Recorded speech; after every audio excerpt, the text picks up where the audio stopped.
So this is how you use the sled the proper way to increase your speed, especially your takeoff speed. Stay with me. So notice that my hips are pushing forward and down in that sled push. Stay with me.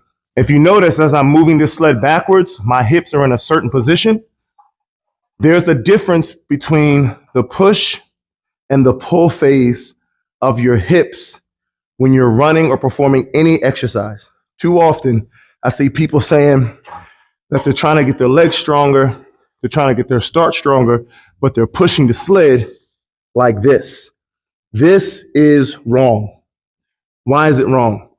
If I were going to pull this sled, my hips naturally move backwards. If you looked at any of my other videos, I've talked about the fact that elite sprinters, when they're sprinting, they get their hips, knee up, hip in the forward position. Why? Because this is the pushing position. This is how you actually get your knee up into the proper position.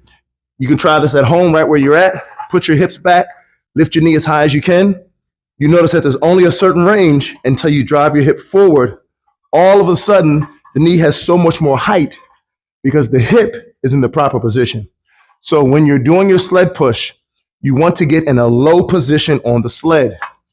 Not only do you want to get in a low position, you actually want to lift your head up and drive your hips down. You want a straight spine from the head, through the shoulders, through the lower back, all the way down through your heel.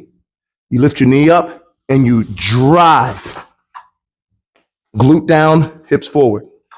This is how you increase your takeoff speed. This is how you get more explosive on your first step.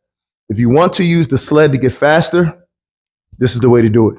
For more tips and tricks like this, comment speed below for the 8-week breakaway blueprint.